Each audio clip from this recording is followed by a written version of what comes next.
ಬಂಗಾಳ, ಪಶ್ಚಿಮ ಬಂಗಾಳ, ಪೂರ್ವ ಭಾರತದ ಈ ರಾಜ್ಯದ ಹೆಸರನ್ನ ಕೇಳಿದ್ರೆ ನಮಗೆ ಅನೇಕ ವಿಷಯಗಳು ನೆನಪಾಗುತ್ತವೆ. ಒಂದೆಡೆ ಸ್ವತಂತ್ರ ಚಳುವಳಿ ನೆನಪಾದ್ರೆ ಇನ್ನೊಂದೆಡೆ ಕವಿ ಪುಂಗವರು ನೆನಪಾಗುತ್ತಾರೆ. ಮತ್ತೊಂದೆಡೆ ಆಧ್ಯಾತ್ಮ ಜ್ಯೋತಿಗಳು ಮನಸ್ಸುಗಳನ್ನ ಆವರಿಸುತ್ತಾರೆ. ಇಂತಹ ಬಂಗಾಳವೀಗ ವಿಧಾನಸಭಾ ಚುನಾವಣೆಯ ಹೊಸ್ತಿಲಲ್ಲಿ ಇದೇ ಏಪ್ರಿಲ್ ಮೇ ತಿಂಗಳಲ್ಲಿ ಅಲ್ಲಿ ಎಲೆಕ್ಷನ್ ನಡೀಲಿಕ್ಕಿದೆ. ಹಾಗಾಗಿ ಬಂಗಾಳ ಅಖಾಡ ರಣರಂಗವಾಗಿ ಬದಲಾಗಿದ್ದು ನಾನಾ ರೀತಿಯ ರಾಜಕೀಯ ದಾಳಗಳು ಉರುಳುತ್ತಾ ಇವೆ. ಅದರಲ್ಲಿ ಐಪ್ಯಾಕ್ ಸಂಸ್ಥೆ ಮೇಲಿನ ಇಡಿ ದಾಳಿ ಮಮತಾ ಬ್ಯಾನರ್ಜಿ ವರ್ಸಸ್ ಅಮಿತ್ ಶಾ ನಡುವಿನ ಕದನವಾಗಿ ಬದಲಾಗಿದೆ.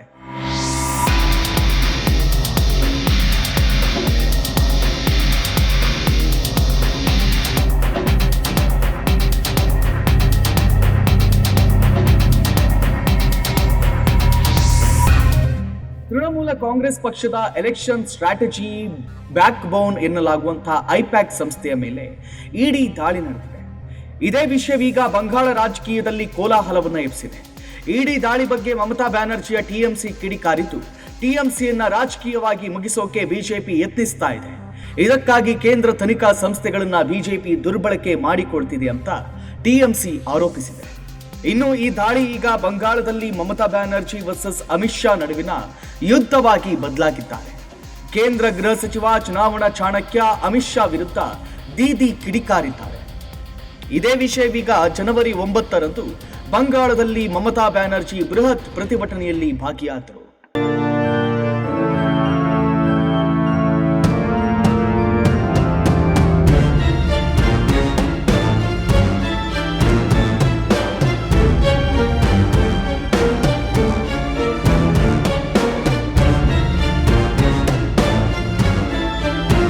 ಐಪ್ಯಾಕ್ ಮೇಲಿನ ಇಡಿ ದಾಳಿಯನ್ನ ಖಂಡಿಸಿ ಜನವರಿ 9ರಂದು ಸಿಎಂ ಮಮತಾ ಬ್ಯಾನರ್ಜಿ ನೇತೃತ್ವದಲ್ಲಿ ಬೃಹತ್ ಪ್ರತಿಭಟನೆ ನಡೆಯಿತು. ಕೇಂದ್ರ ಸರ್ಕಾರದ ವಿರುದ್ಧ ಶಕ್ತಿ ಪ್ರದರ್ಶನ ನಡೆಸಿದ ಮಮತಾ ಕೋಲ್ಕತ್ತಾದ ಜಾದವ್ಪುರದಿಂದ ಹಜ್ರಾ ಕ್ರಾಸಿಂಗ್ ವರೆಗೆ ಸುಮಾರು 5 ಕಿಲೋಮೀಟರ್ ಪಾದಯಾತ್ರೆಯನ್ನು ನಡೆಸಿದರು. ಈ ವೇಳೆ ಅಪಾರ ಸಂಖ್ಯೆಯ ಪಕ್ಷದ ನಾಯಕರು, ಕಾರ್ಯಕರ್ತರು ಮತ್ತು ಬೆಂಬಲಿಗರು ಜಮಾಯಿಸಿದರು. ಚುನಾವಣೆಯಲ್ಲೋ ಗೆಲ್ಲೋಕೆ ಬಿಜೆಪಿ ಹತಾಶ ಪ್ರಯತ್ನವನ್ನು ನಡೆಸ್ತಾ ಇದ್ದು ತನಿಖಾ ಸಂಸ್ಥೆಗಳನ್ನ ಬಳಸಿಕೊಳ್ತಿದೆ ಅಂತ ಮಮತಾ ಬ್ಯಾನರ್ಜಿ ಹರಿಹಾಯ್ದರು.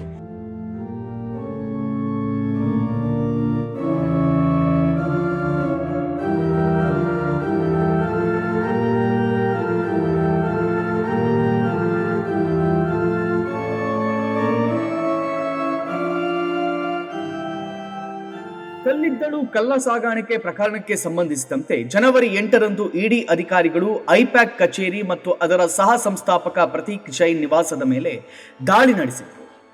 ಇನ್ನು ಕೋರ್ಟ್ನಲ್ಲಿ ಈ ಪ್ರಕರಣ ವಿಚಾರಣೆ ವೇಳೆ ದೊಡ್ಡ ಹೈಡ್ರಾಮವೇ ನಡೆದಿದೆ.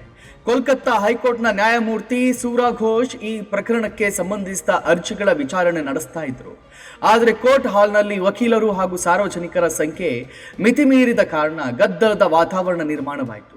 ಇದರಿಂದ ವಿಚಾರಣೆ ಮುಂದುವರಿಸಲಾಗದೆ ಜಡ್ಜ್ ಕೋರ್ಟ್ ಆವರಣದಿಂದ ಹೊರನಡೆದ ಘಟನೆಯೂ ಕೂಡ ನಡೆಯಿತು.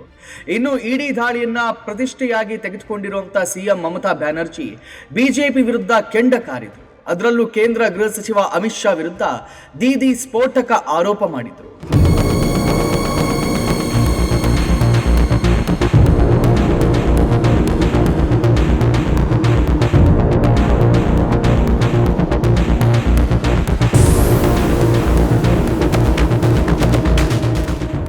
ಸುಮಾರು 5 ಕಿಲೋಮೀಟರ್ ಪ್ರತಿಭಟನಾ ಮೆರವಣಿಗೆಯಲ್ಲಿ ಭಾಗಿಯಾದ ಮಮತಾ ಬ್ಯಾನರ್ಜಿ ನೇರವಾಗಿ ಬಿಜೆಪಿ ಹಾಗೂ ಅಮಿತ್ ಶಾರನ್ನ ಟಾರ್ಗೆಟ್ ಮಾಡಿದರು.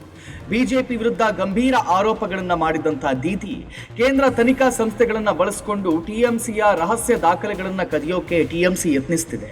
ನಮ್ಮ ವಿರುದ್ಧ ರಾಜಕೀಯ ಹಗೆತನ ಸಾಧಿಸೋದನ್ನ ಬಿಜೆಪಿ ಮುಂದುವರಿಸಿದ್ರೆ ಕಲ್ಲಿದ್ದಲು ಹಗರಣದಲ್ಲಿ ಭಾಗಿಯಾಗಿರೋ ಅಮಿತ್ ಶಾಗೆ ಸಂಬಂಧಿಸಿದ ದಾಖಲೆಯನ್ನು ರಿಲೀಸ್ ಮಾಡ್ತೀನಿ ಅಂತ ನೇರವಾಗಿ ಅಮಿತ್ ಶಾಗೆ ಮಮತಾ ಚಾಲೆಂಜ್ ಮಾಡಿದರು. ಅಮಿತ್ ಶಾ ಮೇಲೆ ದೀದಿ ಮಾಡಿರೋ ಸ್ಫೋಟಕ ಆರೋಪ ಬಂಗಾಳ ರಾಜಕೀಯದಲ್ಲಿ ಕೋಲಾಹಲ ಸೃಷ್ಟಿಸಿದೆ.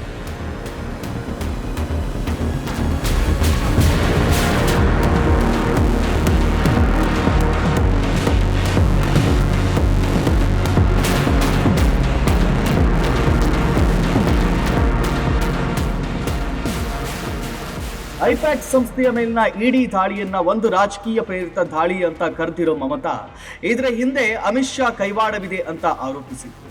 ಶಾ ವಿರುದ್ಧ ಕೆಂಡ ಕಾರಿದ ಮಮತಾ, ನನ್ನ ಬಳಿ ಅನೇಕ ಪೆನ್ಡ್ರೈವ್ಗಳಿವೆ, ಆದರೆ ಸಿಎಂ ಹುದ್ದೆ ಮೇಲಿರುವಂತ ಗೌರವದ ಕಾರಣಕ್ಕೆ ಮೌನವಾಗಿದ್ದೇನೆ. ಆದರೆ ಇದೇ ರೀತಿ ನನ್ನ ಮೇಲೆ ಒತ್ತಡ ಹಾಕೋ ಕೆಲಸ ಮುಂದುವರಿಸಿದ್ರೆ ದೇಶವೇ ಬೆಚ್ಚಿ ಬೀಳೋ ರೀತಿಯ ಮಾಹಿತಿಗಳನ್ನ ಬಹಿರಂಗಪಡಿಸ್ತೀನಿ. ಕೇಂದ್ರ ಸಚಿವ ಅಮಿತ್ ಶಾ ಕಲ್ಲಿದ್ದಲು ಸ್ಕ್ಯಾಮ್ನಲ್ಲಿ ಭಾಗಿಯಾಗಿರೋ ಬಗ್ಗೆ ನನ್ನ ಬಳಿ ಅನೇಕ ದಾಖಲೆಗಳಿವೆ, ಅದನ್ನ ಎಲ್ಲರ ಮುಂದೆ ಬಿಡುಗಡೆ ಮಾಡ್ತೀನಿ ಅಂತ ಮಮತಾ ಬ್ಯಾನರ್ಜಿ ಅಮಿತ್ ಶಾಗೆ ವಾರ್ನಿಂಗ್ ಕೊಡೋ ಯತ್ನ ಮಾಡಿದ್ರು.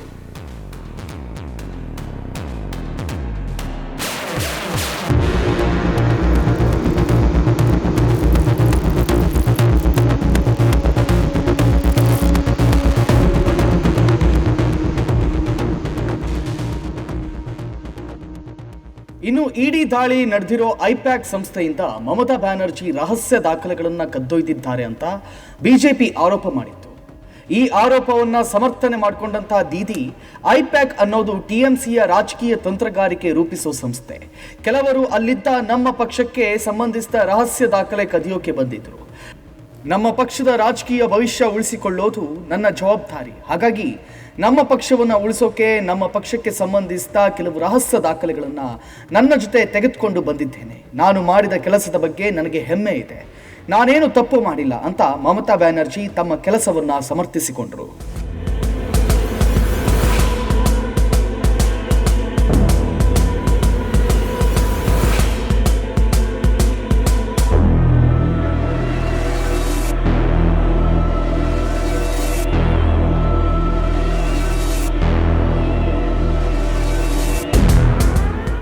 ಇನ್ನು ಮಮತಾ ಬ್ಯಾನರ್ಜಿ ನಡೆಗೆ ಬಿಜೆಪಿ ಕಿಡಿಕಾರಿದ್ದು, ಮಮತಾ ಬ್ಯಾನರ್ಜಿ ತಮ್ಮ ಸರ್ಕಾರದ ಕರಪ್ಷನ್ ಮುಚ್ಚಿ ಹಾಕೋಕೆ ಯತ್ನಿಸಿದ್ದಾರೆ. ಒಂದು ಖಾಸಗಿ ಸಂಸ್ಥೆ ಮೇಲಿನ ಇಡಿ ದಾಳಿಗೆ ಬೆದರಿರೋ ಮಮತಾ ತಾವೊಬ್ಬ ಸಿಎಂ ಅನ್ನೋದನ್ನ ಮರೆತು ವರ್ತಿಸುತ್ತಿದ್ದಾರೆ. ಸಂವಿಧಾನಿಕ ಹುದ್ದೆಯಲ್ಲಿಟ್ಕೊಂಡು ತನಿಖಾ ಸಂಸ್ಥೆಗಳ ತನಿಖೆಗೆ ಅಡ್ಡಪಡಿಸುತ್ತಿದ್ದಾರೆ. ರಹಸ್ಯ ದಾಖಲೆಗಳನ್ನ ಹೊತ್ತೊಯ್ಯೋ ಮೂಲಕ ಸಾಕ್ಷ್ಯ ನಾಶಕ್ಕೆ ಮಮತಾ ಯತ್ನಿಸುತ್ತಿದ್ದಾರೆ ಅಂತ ಬಿಜೆಪಿ ಗಂಭೀರ ಆರೋಪ ಮಾಡಿದೆ. ಆದರೆ ಬಿಜೆಪಿಗೆ ಕೌಂಟರ್ ಕೊಟ್ಟಿರೋ ಮಮತಾ, ಕೇಂದ್ರದಲ್ಲಿ ಅಧಿಕಾರದಲ್ಲಿರೋ ಬಿಜೆಪಿಯನ್ನ ಕೆಳಗಿಳಿಸೋದು ನಮ್ಮ ಗುರಿ. ಮಹಾರಾಷ್ಟ್ರ, ಹರಿಯಾಣದಷ್ಟು ಸುಲಭವಾಗಿ ಪಶ್ಚಿಮ ಬಂಗಾಳದಲ್ಲಿ ಚುನಾವಣೆ ಗೆಲ್ಲೋಕೆ ಸಾಧ್ಯವಿಲ್ಲ. ಪ್ರತಿಪಕ್ಷಗಳೆಲ್ಲವೂ ಕೂಡ ಸೇರಿ ದಿಲ್ಲಿ ಗುದ್ದಿಗೆಯಿಂದ ಬಿಜೆಪಿಯನ್ನ ಓಡಿಸ್ತೇವೆ ಅಂತ ಅಬ್ಬರಿಸಿದ್ರು. ಬಂಗಾಳ ಮಾತಾಡೋರನ್ನ ರೋಹಿಂಗ್ಯಾಗಳು ಅನ್ನೋ ರೀತಿ ಬೆಂಬಲಿಸಲಾಗ್ತಾ ಇದೆ. ಅಸ್ಸಾಂನಲ್ಲಿ ಪ್ರತ್ಯೇಕ SIR ನಡೆಸೋ ಮೂಲಕ ಬಿಜೆಪಿ ವೋಟ್ ಬ್ಯಾಂಕ್ ಅನ್ನ ರಕ್ಷಣೆ ಮಾಡೋ ಕೆಲಸ ಮಾಡಲಾಗ್ತಿದೆ ಅಂತ ದೀದಿ ಕಿಡಿಕಾರಿದ್ರು.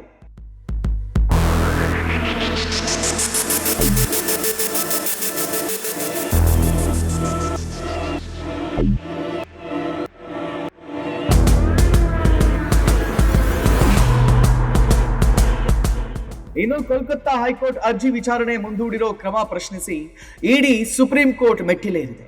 ಸಿಎಂ ಮಮತಾ ಬ್ಯಾನರ್ಜಿ ತಮ್ಮ ಅಧಿಕಾರ ದುರ್ಬಳಕೆ ಮಾಡಿಕೊಂಡಿದ್ದಾರೆ, ತನಿಖೆಗೆ ಅಡ್ಡಿಪಡಿಸುವ ಮೂಲಕ ಸಂವಿಧಾನಿಕ ಸಂಸ್ಥೆಯ ಕಾರ್ಯದಲ್ಲಿ ಹಸ್ತಕ್ಷೇಪವನ್ನ ಮಾಡ್ತಿದ್ದಾರೆ ಅಂತ ಅರ್ಜಿಯಲ್ಲಿ ಆರೋಪ ಮಾಡಲಾಗಿದೆ.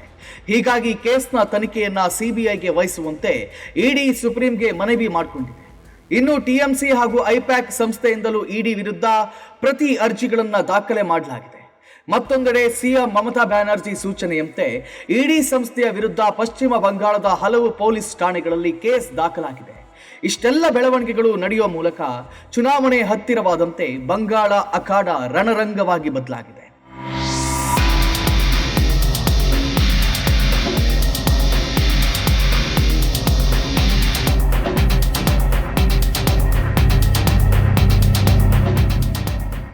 ಒಂದೆಡೆ ಸತತ 3 ಬಾರಿ ಬಂಗಾಳವನ್ನ ಆಳಿರೋ ಟಿಎಂಸಿ 4ನೇ ಬಾರಿ ಬಂಗಾಳದ ಚುಕ್ಕಾಣಿ ಹಿಡಿಬೇಕು ಅಂತ ಯತ್ನಿಸ್ತಾ ಇದ್ರೆ, ಅತ್ತ ಹೇಗಾದ್ರೂ ಮಾಡಿ ದೀದಿ ಕೈಯಿಂದ ಅಧಿಕಾರ ಕಿತ್ಕೊಳ್ಬೇಕು ಅಂತ ಕೇಸರಿ ಪಾಳೆಯ ಶತ ಪ್ರಯತ್ನವನ್ನ ಮಾಡ್ತಾ ಇದೆ. ಹೀಗಾಗಿ ಬಿಜೆಪಿ ಹಾಗೂ ಟಿಎಂಸಿ ಪಕ್ಷಗಳು ನಾನಾ ನೀನಾ ಅನ್ನೋ ಹಂತಕ್ಕೆ ತಲುಪಿವೆ. ಆದರೆ ಬಂಗಾಳದಲ್ಲಿ ನಡೀತಿರೋ ವಿಶೇಷ ಮತದಾರರ ಪಟ್ಟಿ ಪರಿಷ್ಕರಣಾ SIR, ಅತ್ತ ಟಿಎಂಸಿಯ ಉಚ್ಚಾಟಿತ ಶಾಸಕ ಹಮಾಯೂನ್ ಕಬೀರ್ ಪ್ರತ್ಯಕ್ಷ ಪಕ್ಷ ಸ್ಥಾಪಿಸಿರೋದು, ಇವೆಲ್ಲವೂ ಆಡಳಿತಾರೂಢ ಟಿಎಂಸಿ ಪಾಲಿಗೆ ಸವಾಲಾಗುವ ಸಾಧ್ಯತೆ ಇದೆ ಎನ್ನಲಾಗ್ತಿದೆ. ಹೊಸ ಪಕ್ಷ ಸ್ಥಾಪನೆಯಿಂದ ಮುಸ್ಲಿಂ ಮತಗಳು ವಿಭಜನೆಯಾಗಬಹುದು ಅನ್ನೋ ಆತಂಕ ಕೂಡ ಮಮತಾ ಬ್ಯಾನರ್ಜಿಯನ್ನ ಕಾಡ್ತಿದೆ. ಹೀಗಾಗಿ ಬಿಜೆಪಿ ವರ್ಸಸ್ ಟಿಎಂಸಿ ನಡುವಿನ ಯುದ್ಧದಲ್ಲಿ ಯಾರು ಗೆಲ್ತಾರೆ ಅನ್ನೋದು ಇನ್ನೇನು ಕೆಲವೇ ತಿಂಗಳಲ್ಲಿ ಗೊತ್ತಾಗಲಿದೆ.